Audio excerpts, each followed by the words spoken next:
Basically इजाद कहाँ से हुआ वो आइडिया कि स्काई स्क्रेपर बनाना चाहिए? देखो, humans have always thought of making some significance on planet Earth. So इसका अगर हिस्ट्री स्टडी करने जाएं तो स्काई स्क्रेपर्स बेसिकली शुरू कहाँ से हुए और वो स्टार्टिंग में सबसे पहला जो था वो बिल्डिंग ही था क्या? स्काई स्क्रेपर्स यानी कि हम सिर्फ स्ट्रक्चरल रेसिडेंशियल नहीं कह सकते। तो सबसे पहले वो चालू हुआ गीजा के पिरामिड। सो ये करीबन कितने सन की बात है, कितने सदी की बात है? ये 1930 में ये दोनों बने। उसके बाद 1930 से लगातार हम स्काई स्क्रेपर्स बनाते आ रहे हैं। स्काई स्क्रेपर्स यानी ऊंची बिल्डिंगें हमें हमेशा से अट्रैक्ट करती आई हैं। जहाँ पे भी हम स्काई स्क्रेपर्स देखते हैं उनके साथ हमेशा फ़ोटो खिंचवाते हैं और हमेशा हमारी तरफ एक यादगारी रह जाती है कि हम वो बिल्डिंग को देख कर आए हैं। सो स्काई स्क्रेपर्स के पीछे का क्या हिस्ट्री है, क्या रीजंस हैं, वो आज हम समझेंगे मिस्टर राजेश भोसले से। एंड सबसे पहला सवाल यही है कि बेसिकली इजाद कहाँ से हुआ वो आइडिया कि स्काई स्क्रेपर बनाना चाहिए? देखो, humans have always thought of making some significance on planet Earth. और वो उनके जाने के बाद भी एक तरीके से स्ट्रक्चर में, पहले मंदिरों में, मॉन्यूमेंट्स में, कई स्टैच्यूज में और इवेंचुअली फिर पिरामिड्स में, मतलब वो हमेशा अपना सिग्निफिकेंस छोड़ गए। शुरू तो उन्होंने आर्ट से और केव से की थी, उसके बाद ये यहाँ तक आए। तो जितना ऊंचा जाएंगे, एंटी ग्रेविटी जाएंगे, that has added wonder to human race. मतलब इतना ऊंचा हो कैसे सकता है, वो कैसे खड़ा है।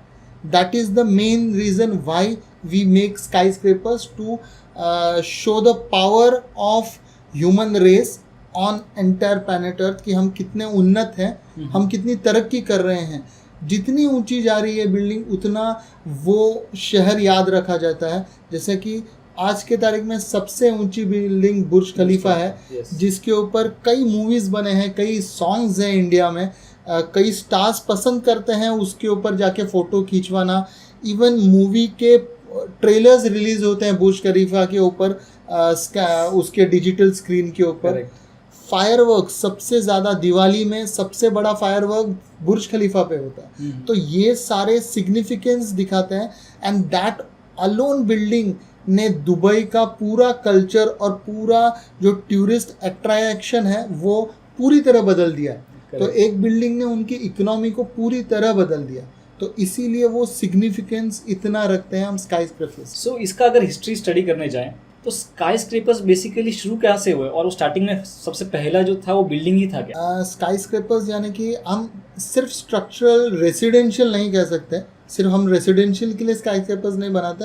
एक हमारा, मैंने जैसे बोला, सिग्निफिकेंस रखने के लिए या हमारी पहचान रखने के लिए हमारे मृत्यु के बाद भी बनाते हैं। तो सबसे पहले वो चालू हुआ गीज़ा के पिरामिड। जो पिरामिड ऑफ गीज़ा है वो लगभग 145 मीटर्स हाई है और वो 4,500 साल तक नंबर 1 स्काई स्क्रेपर था पूरे वर्ल्ड में।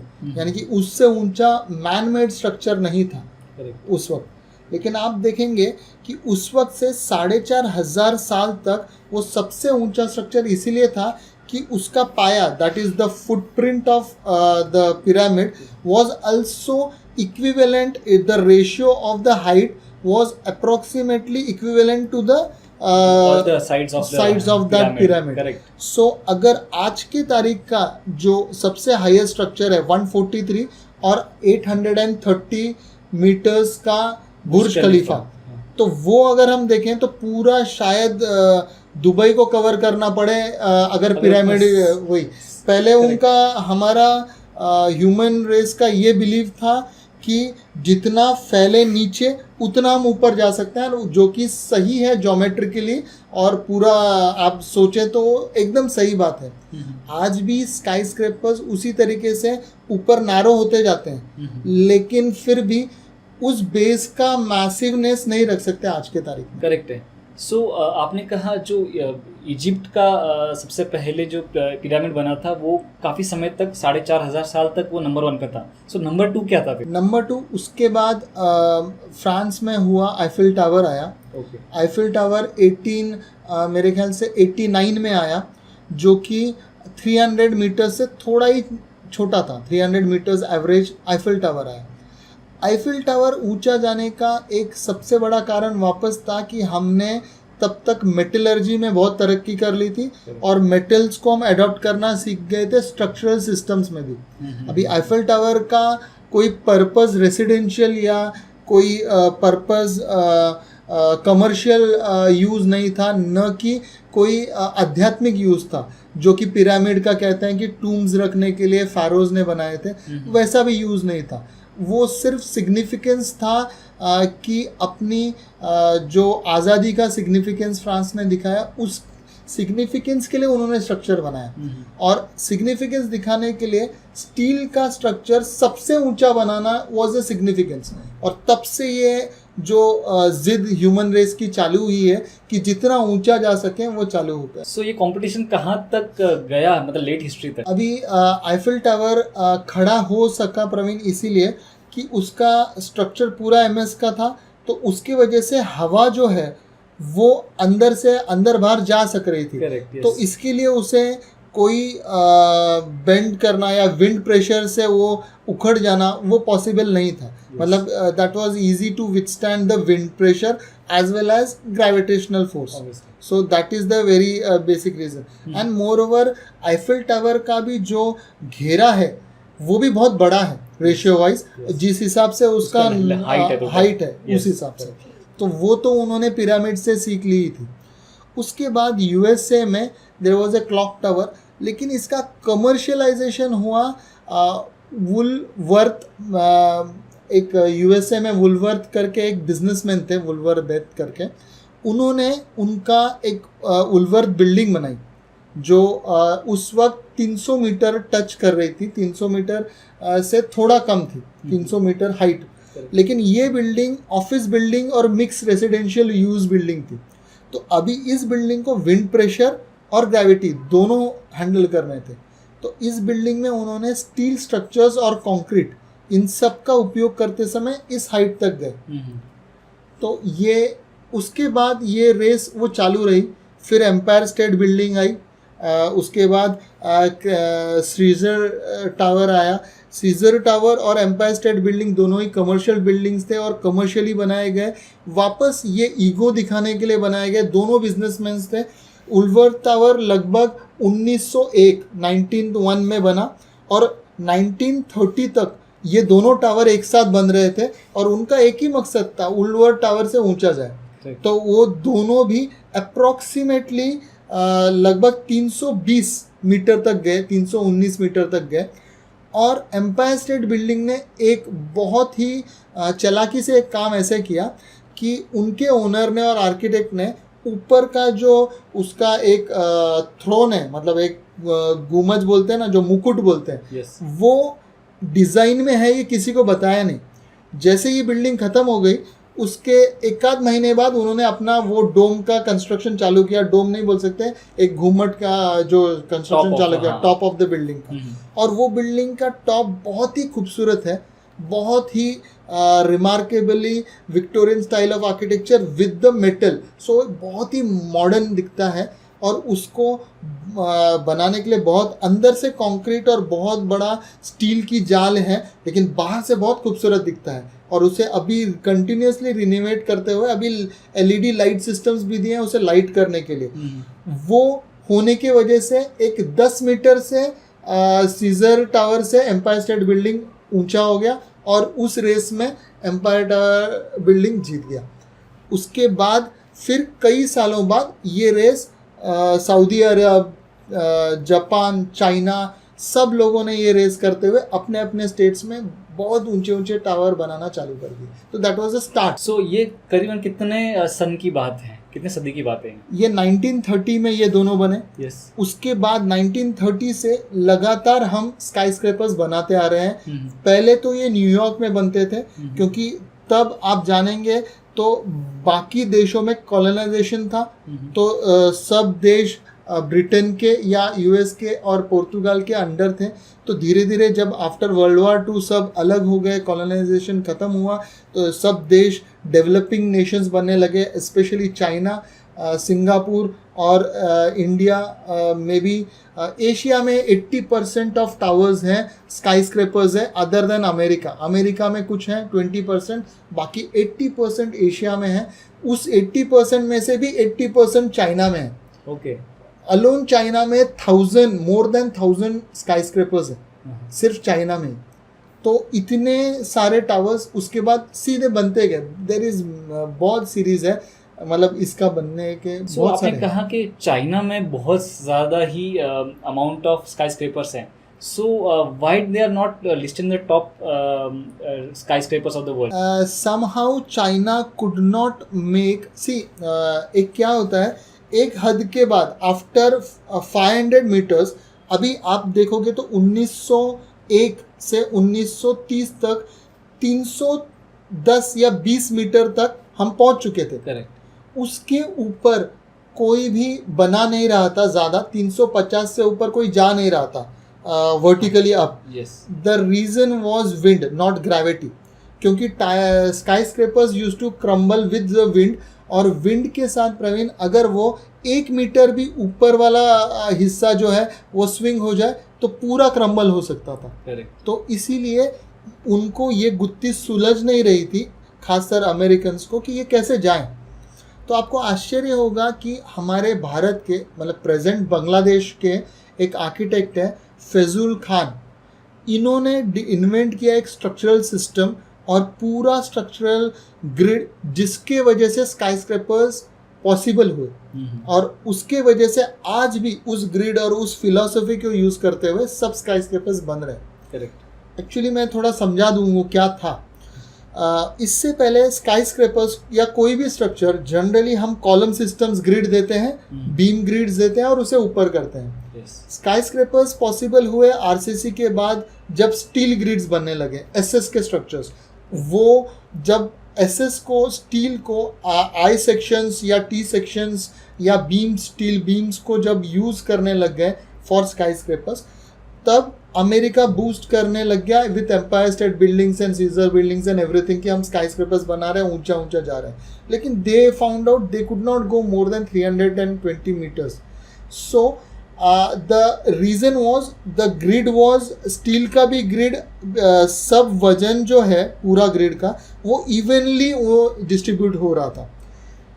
फिजुल खान ने ये आइडिया दी कि structural system of the building should be not in the middle, it should go to the side, all the 4 corners of the building. Okay. And they should only have the structural system for the entire building, and this should be all suspended on the external unit, so that is a tubular system.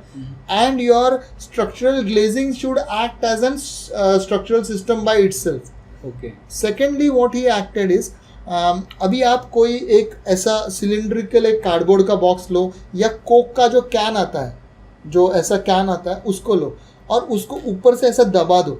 तो आप क्या देखोगे कि वो ऐसा, जब वो fold करके आप खोलोगे तो जिगजैग लाइंस बन जाएंगे उस पर। yes. आप समझ सकते हैं मैं जो बोल रहा हूँ, ऐसा ग्रिड बन जाएगा। तो उन्होंने यही बोला कि यही grid, these are to be strengthen. So उन्होंने crisscross system of structural system invent किया। तो एसएस ग्रिड्स को उन्होंने 2-2 फ्लोर से ऐसा क्रॉस बांधना चालू किया, डायगोनली बांधना चालू किया इस सिस्टम को। तो externally they were supporting systems which were diagonally again strengthened, या again they were strengthened with each other, and there were suspended beams which could carry the floor thing, and the concreting was also done in this tubular system. So this was his basic thing. Moreover, he suggested, the lone man, Fazul Khan, suggested that to cheat wind, you cannot have a clear same kind of modern architecture going till up. You will have to cheat wind.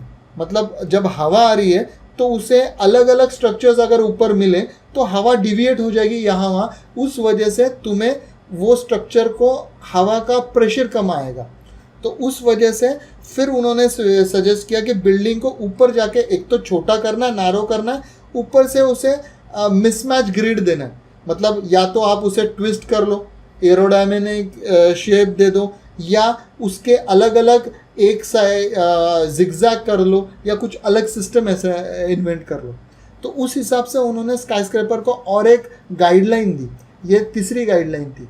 और सबसे आखिरी guideline उन्होंने ये दी कि इससे भी ऊंचा जाना है हमें, तो सेंटर में कोर होना चाहिए जो सपोर्टिंग सिस्टम होना चाहिए, और साइड में सपोर्टिंग सिस्टम होना चाहिए, न कि बीच में। सेंटर का कोर है वो एडिशनल सपोर्ट देगा तो हम और ऊंचा जा सकते हैं। इस कंसेप्ट से जापान का जो टाइटन टावर है वो बना, और उसके बाद ये कंसेप्ट बुर्ज खलीफा में यूज़ किया गया।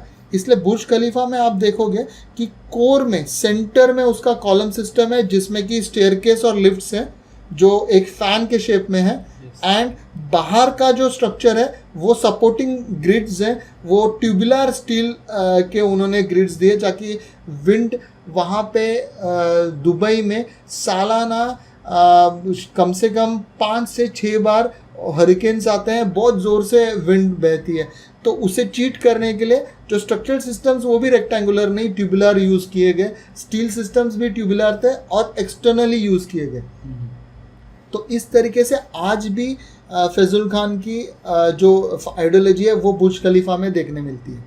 ऊपर से एक और चीज़ आप देखोगे बुर्ज खलीफा में, तो ये सारा जो स्ट्रक्चरल सिस्टम था वो उन्होंने ग्रिड में हर जगह पे बदलते आए, मतलब ये यहाँ रुक जाता है तो दूसरा अलग हाइट पे रुकता है, तीसरा अलग हाइट पे रुकता है, फिर वो वापस उन्होंने ट्विस्ट किया और फिर अलग अलग हाइट्स पे रुकने लग गए। दूसरा जहाँ रुकता है वहाँ पे भी उन्होंने प्लेन नहीं रुका, उसको भी स्लाइंट रोका है। तो हर जगह पे विंड जब आता है, जैसे बुर्ज खलीफा को कवर करता है, तो एक अलग सा वैक्यूम एरिया बना के उसको विंड को हम चीट करते हुए डायरेक्ट करते हुए वो निकल जाता है। तो विंड का क्लियर डायरेक्ट प्रेशर किसी भी सरफेस पे पड़ता नहीं है, इसलिए हम बुर्ज खलीफा को बहुत हाइट पे लेके गए। और सबसे इम्पोर्टेंट ना, कोर का मिडिल में जो कंक्रीटिंग सिस्टम था उसके वजह से हम बुर्ज खलीफा को 830 मीटर्स तक लेके गए। तो आपने कहा कि जो बांग्लादेश के आर्किटेक्ट है उन्होंने ये चीज़ इन्वेंट किया था, सो इंडिया में उसका बहुत ज़्यादा ये क्यों नहीं देखने मिला हमें कि उधर यहाँ पे स्काई स्क्रेपर्स इतने कम क्यों हैं? देखो, आज़ादी के बाद इंडिया में जो पॉलिसीज़ थे वो जनरली हम जस्ट अंग्रेज़ों से आज़ाद हुए थे। We did not want to get foreign ideas, foreign goods. वो तो हमारा 1990s में हम ओपन हुए टू एवरीथिंग वर्ल्ड इकोनॉमी की तरफ, वो एक कारण है। दूसरा कारण ऐसा है कि हमने अमेरिकन से FSI ये चीज़ सीख ली थी। जब मैंने बोला 1930s में फ़ाइट हो रही थी कि कौन कितना ऊंचा जाएगा, तब ये FSI यानी कि फ्लोर स्पेस इंडेक्स, इसके ऊपर कोई बात नहीं हुई। तो अमेरिका ने ये डिस्कवर किया कि कोई अपनी ज़मीन पे कितना भी ऊपर जा सकता है, तो उसको कहीं ना कहीं रिस्ट्रिक्ट करना चाहिए, क्योंकि अमेरिका में एक डिप्रेशन आ रहा था कि ये जो ऊंची बिल्डिंग्स है इनकी वजह से सूरज हमारे छोटे बिल्डिंग्स पे आ नहीं रहा है। तो there was a great shadow which was coming on the smaller buildings. तो दे टोल्ड कि there should be some thumb rule for going high. So उन्होंने ऐसा एक डिस्कवर किया कि जितना प्लॉट एरिया है उसके अगर 1 FSI है तो उतना ही एरिया का आप बना सकते हो। तो एक एग्जांपल लें तो 100 स्क्वायर मीटर का या 1000 स्क्वायर मीटर का प्लॉट लें, 1000 स्क्वायर मीटर, तो 1000 स्क्वायर मीटर आप बना सकते हो। तो आप ऐसे पकड़ लो, 500 के 2 क्यूब्स हैं, उनको एक के ऊपर एक रखा तो 2 माले आप जा सकते हो 1000 स्क्वायर मीटर के प्लॉट पे, that is with 1 FSI। Correct. तो इस तरीके से इंडिया में FSI अब तक 1.1 इससे ऊपर था ही नहीं। तो इस वजह से भी इंडिया में हम स्काई स्क्रेपर्स नहीं बना पाए। तीसरी वजह ऐसी है कि हमारा बिलीव ऐसे था कि हमें इंडिया गरीब देश था जब आज़ाद हुआ, हमें शहरों को गांवों तक लेके जाना था और हमें हॉरिजॉन्टल एक्सपेंशन के बारे में ज़्यादा सोच रहे थे रादर देन वर्टिकल एक्सपेंशन, क्योंकि हमारे पास जगह बहुत थी और हमें रोडों को गांवों तक जोड़ना था जो शहरों से जाते हैं। तो वो जो सैटेलाइट टाउन्स बनाने का कंसेप्ट था हमारे गवर्नमेंट के माइंड में कि लोगों को बहुत मतलब सिर्फ बम्बई में ही या सिर्फ दिल्ली में ही सारा पॉपुलेशन क्राउडेड नहीं होना चाहिए, जो उसके आजू बाजू में भी सैटेलाइट टाउन टिल गांव जाए और गांव के लोगों को भी उनका फ़ायदा हो। तो इसीलिए हमने हॉरिजॉन्टल एक्सपेंशन पे ज़्यादा ध्यान दिया, FSI कम रखा तो हाइट ज़्यादा नहीं बढ़ी और हमें दूसरे एरियाज़ में बनाते जाना पड़ा। एक घर के बाजू में दूसरा घर बनता था, वो एक पॉइंट है। दूसरा, जो हाई राइज होते हैं उसमें कंस्ट्रक्शन कॉस्ट, कार्बन फुटप्रिंट और आपका जो इलेक्ट्रिसिटी, पानी और ड्रेनेज सिस्टम बहुत ज़्यादा यूज़ होता है। इसकी जगह जो छोटे बिल्डिंग्स हैं इनमें ये सब बहुत कम होता है, जल्दी बन जाते हैं। स्काई स्क्रैपर्स को बनने के लिए 5 से 6 साल लगते हैं, लेकिन छोटा स्ट्रक्चर्स जो 2 से 3 माले के हैं शायद 1 साल में बन जाते हैं, या उससे भी कम, 3, 4, 6, 8, 10 महीने में या 2 साल में सब बन जाते हैं। इकोनॉमिकली वायबल है। तो इंडिया को जल्दी घर बसाने के लिए, लोगों को जो पॉपुलेशन है उनको जल्दी अंदर लेने के लिए, एसामिलेट करने के लिए हम हॉरिजॉन्टल स्प्रेड के ऊपर बहुत ज़्यादा ध्यान दिया, इसलिए इंडिया में FSI कम रखा। अभी आप जान के खुशी होगी आपको कि जस्ट रिसेंटली 2034 का जो DCR मुंबई में आया है उसमें FSI 3 से 5 तक है, depending upon the road width and other criterias. तो इसकी वजह से हम अभी TDR लोड करते हुए हम शायद हाई जा सकें। अभी उसकी जद्दोजहद चालू हुई है। 2-3 लोगों ने ये चालू भी किया है, जैसे कि लोधा ने वर्ल्ड टावर बना के, and may be there is one more firm who has made India tower. I don't remember the name of that firm right now, but they both had even Kohinoor tower, जो Kohinoor mills की जहाँ बन रहा है, Yes. उन तीनों towers को भी बनने के लिए आज पिछले 10 साल से हम देख रहे थे वो बन रहा था। The reason is revision in FSIs and revision and lot of NOCs, right from बहुत सारे सरकारी NOCs लगते हैं, अर्बन से लेके आपका सबसे बड़ा NOC है एविएशन का। Yes. तो एविएशन के NOC की वजह से आपको रिस्ट्रिक्शन आ जाता है, आप हाइट जा नहीं सकते। वर्ल्ड टावर जो है वो मेरे ख्याल से लगभग 500 मीटर जाने वाला था, जो 300 मीटर पे ही समट गया और उन्होंने OC ले ली है उसकी। Okay. तो अभी इसलिए वो और ऊंचा नहीं होगा। तो इंडिया में अभी कोशिश कर रहे हैं इसमें आगे कुछ करने के लिए। लेकिन एक और चीज़ देखेंगे तो पूरे इंडिया में 80% जो टावर्स हैं वो है मुंबई में, क्योंकि Mumbai is the financial capital of India. Yes. तो मुंबई एक, वैसे देखेंगे तो एक तीनों तरफ से समुद्र से घिरा हुआ है, तो उसमें हॉरिजॉन्टल एक्सपेंशन तो हो नहीं सकता। और उसमें भी 2 एयरलाइंस का सबसे ज़्यादा बिजिएस्ट हवाई अड्डा मुंबई का है इंडिया में।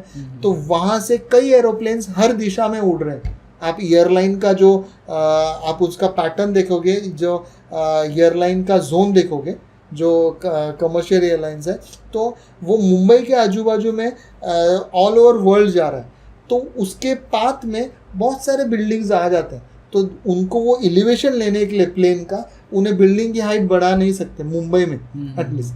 तो अभी हमें कहीं नई जगह देखनी पड़ेगी अगर टावर बांध के इंडिया का सिग्निफिकेंस देखना है। तो एविएशन की वजह से हम नहीं जा पा रहे उतना, एविएशन NOC। आप इसकी बात कर रहे थे FSI की।